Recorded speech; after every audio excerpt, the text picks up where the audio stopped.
আসসালামু আলাইকুম। সবাই কেমন আছো? আশা করি ভালোই আছো। তোমরা অনেকেই কমেন্ট বক্সে জিজ্ঞাসা করে থাকো যে আমি কোন অ্যাপস দিয়ে বিটিএস এর ভিডিও বা ব্ল্যাকপিঙ্কের ভিডিও নেই। আমি যে অ্যাপস থেকে বিটিএস এর ভিডিও বা ব্ল্যাকপিঙ্কের ভিডিও নেই সেই অ্যাপসের নাম হচ্ছে পিন্টারেস্ট। এই অ্যাপসটা তোমরা প্লে স্টোর থেকেই ইনস্টল করতে পারবে। আমার যেহেতু এই অ্যাপসটা আগে থেকেই ইনস্টল করা ছিল, তাই আমি ডাইরেক্ট অ্যাপসের ভিতর ঢুকে গেলাম। তোমরা এই অ্যাপস থেকে যে কোনো ধরনের ছবি পেতে পারো বা ভিডিও পেতে পারো। তোমরা যদি চাও তোমাদের অন্য কোনো গ্রুপের ফটো লাগবে তাহলে এইখান থেকে নিতে পারো। আবার যদি তোমাদের ভিডিও প্রয়োজন হয় তাহলে এখান থেকে ভিডিও নিতে পারো। আচ্ছা, এখন বলা যাক তোমরা বিভিন্ন জিনিস কিভাবে খুঁজে পাবে।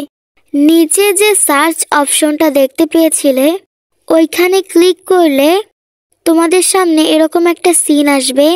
তারপর ওইখান থেকে তোমরা যা ইচ্ছে তাই সার্চ দিয়ে বের করতে পারবে। যেমন ধরো আমি শুধু জিমিনের নামটা লিখছি আর তোমরাই দেখতে পাচ্ছ এখানে অনেকগুলো জিমিনের ফটো এসে পড়ছে। আর তোমরা যদি চাও এই ছবিগুলো ডাউনলোড দিতে তাহলে নিচে এই 3 ডটে ক্লিক করলে ডাউনলোড ইমেজ নামে একটা অপশন আসবে, ওইখানে ক্লিক করলেই হয়ে যাবে। আর গাইস, এর আগে যে টিউটোরিয়াল ভিডিওটা আমি তোমাদেরকে দিয়েছিলাম সেখানের কমেন্টে অনেকেই অনেক টিউটোরিয়াল চেয়েছো। আমি অবশ্যই তোমাদেরকে আস্তে আস্তে সব টিউটোরিয়াল ভিডিও দেওয়ার চেষ্টা করব। আজকের ভিডিও এখানেই শেষ করছি। সবাই ভালো থেকো। আল্লাহ হাফেজ।